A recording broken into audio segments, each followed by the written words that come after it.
love that for some reason. And I found this like poem about fairies, and I loved it. And I was like, oh my god, that would be so good for a video. And then I scrolled down under that post and then just saved everything that like was related to it. So I haven't read them yet, but for some reason, like, I think it would be a fun idea. And recently, I've been loving rhyme. I'm doing Shakespeare course at university, and like his plays, they don't necessarily like rhyme all the time. I did it as well. But sometimes, like, he has a rhyming couplet in like a speech or something to either deliver like the punchline like in Shakespeare's way. And for some reason that shit gives me some art so good. So yeah, I won't be reading Shakespeare today, but if you want me to, let me know. Then like I'll do a Shakespeare video, I guess. That might be fun. But for now, I have my iPad here, on which I have all the stories that I want to read today. So I have this folder with all the poems and stuff. I don't know how many I will be reading, but yeah. I will like try to put the photo of the thing I'm reading on the screen so you can like read it with me. If I don't forget. But for now, let's get started with the first one. The one that I found and that started this idea. Okay. So the first one is called The Child and the Fairies. The woods are full of fairies. The trees are all alive. The river overflows with them. See how they dip and dive. What funny little fellows. What dainty little dears. They dance and leap and prance and beep and utter fairy cheers. I'd like to tame a fairy, to keep it on a shelf, to see it wash its little face and dress its little self. I'd teach it pretty manners. It always should say please, and then you know I'd make it so, and curtsy with its knees. There's a comment underneath it that says, you can't domesticate a fairy. It will be cruel, like cutting away their wings. It has 9 legs, and I agree. That would be so sad. But it's a cute poem, so, you know. That was the first one. Okay. So the second one is called The Fairies. The fairies, the fairies, the fairies. There are fairies at the bottom of our garden. It's not so very, very far away. You pass the gardener's shed and you just keep straight ahead. I do so hope they've really come to stay. There's a little wood with moss in it and beetles, and a little stream that quietly runs through. You wouldn't think they dare to come merry-making there. Well, they do. There are fairies at the bottom of our garden. They often have a dance on summer nights. The butterflies and bees make a lovely little breeze, and the rabbits stand about and hold the lights. Did you know that they could sit upon the moonbeams and pick a little star to make a fan and dance away up there in the middle of the air? Well, they can. There are fairies at the bottom of our garden. You cannot think how beautiful they are. They all stand up and sing when the fairy queen and king come gently floating down upon their car. The king is very proud and very handsome. The queen, now, can you guess who that could be? She's a little girl all day, but at night she steals away. Well, it's me. That's cute. That's cute. That's cute.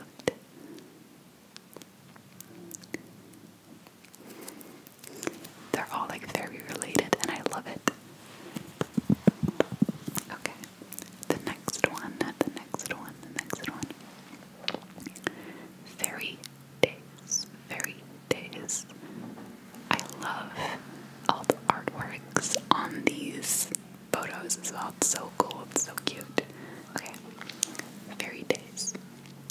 Beside the old hall fire, upon my nurse's knee, of happy fairy days, what tales are told to me? I thought the world I was once all peopled with princesses, and my heart would beat to hear their loves and their distresses, and many a quiet night in slumber sweet and deep, the pretty fairy people would visit me in sleep. Cute. So now, moving away from fairies, this is called Wings and Wheels. Wings and Wheels. Ahoy and ahoy, birds. We cannot have wings and feathers and things, but dashing on wheels with the wind at our heels is almost like flying. Such joy, birds. Oh ho and oh ho, birds. Of course we can rise up and up to the skies, but skimming and sliding on rollers and gliding is almost as jolly, you know, birds. Oh, we're back at the fairies. I think this is one with the dew on it, but they're both very short. Okay, so the first one is fairy bread. Come up here, oh dusty feet. Here is a fairy bread to eat. Here in my retiring room, children, you may dine on the golden smell of broom and the shade of pine. And when you have eaten well, fairy stories hear and tell. And then the second one, the little elf, the little elf, the little elf. I met a little elfman once, down where the lilies blow. I asked him why he was so small, and why he didn't grow. He slightly frowned, and with his eye he looked me through and through. I'm quite as big for me, said he, and you are big for you. Cute.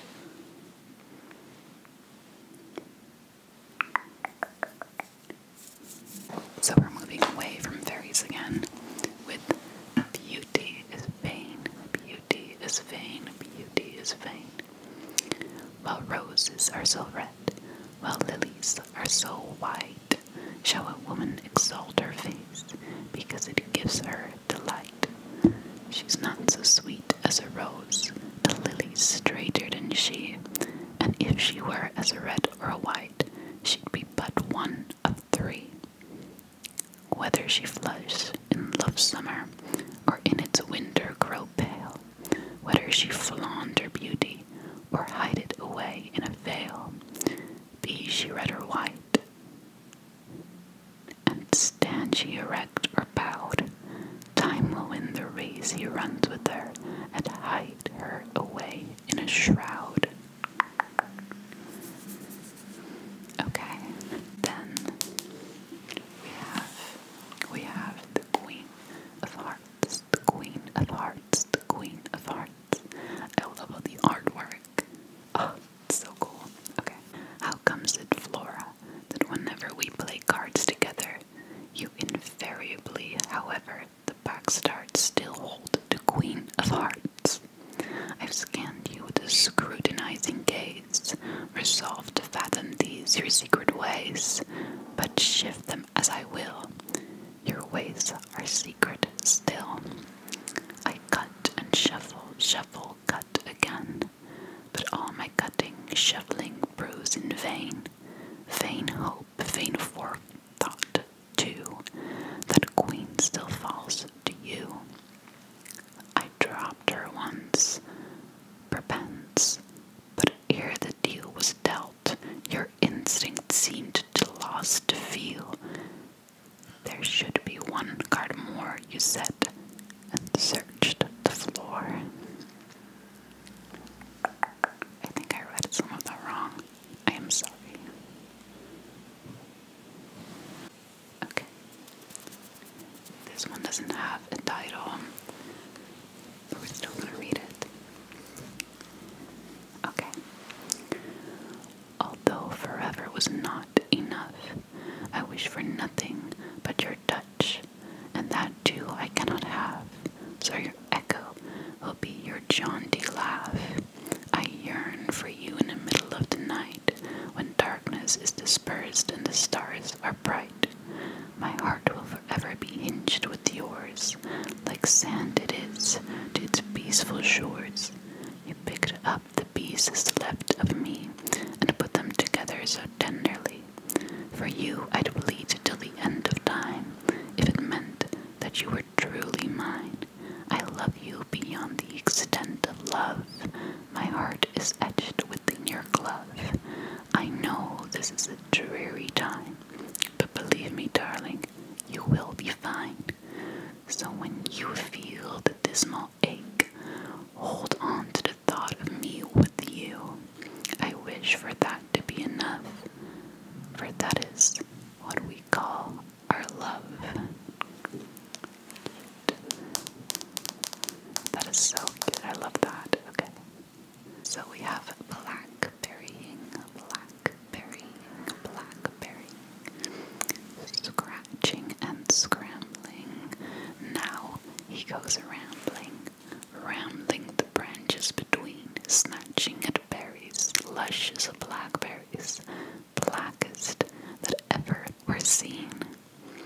Heedless of scratches, thoughtless of patches, torn from his jacket so green. Blackberries snatching, past prickles scratching, scrambles the elf man so mean. That had a lot of good sounds, I think. Okay.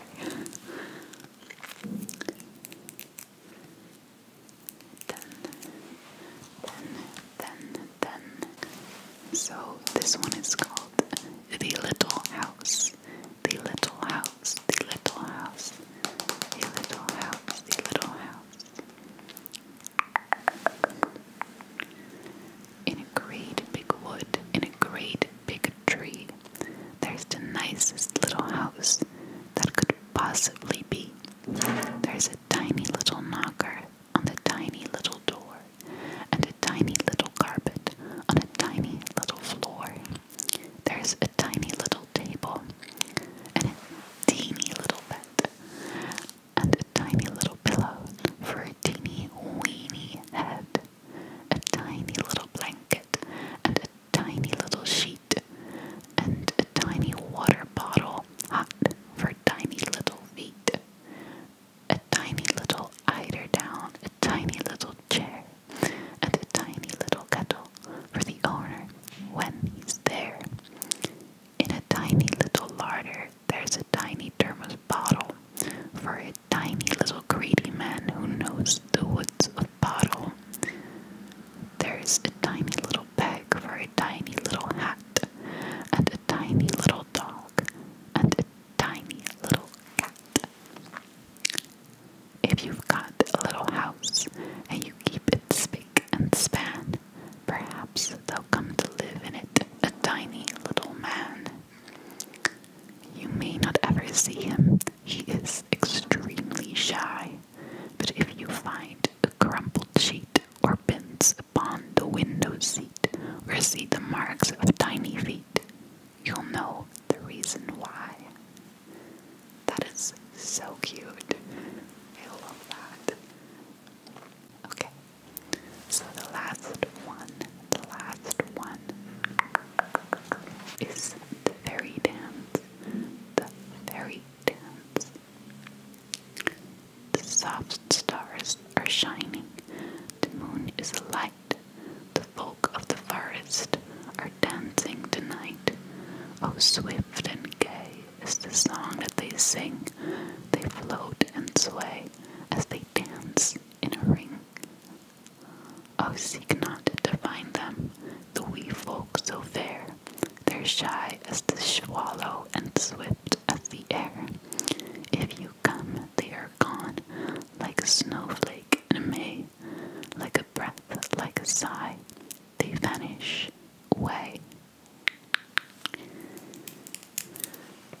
That was it. So, I guess we learned that fairies are really shy. I loved all of them. I guess they were all poems. So I lied in the beginning. The Little House, I love that one. I think that's my favorite. But yeah, that was it for today. I hope, I hope, I hope, I hope, I hope I relaxed you a little bit. Maybe I read you to sleep. I don't know. Thank you so much. Thank you, thank you, thank you so much for being here to listening to these stories, these poems. And I hope to see you soon. So yeah, and let me know if you want like a Shakespeare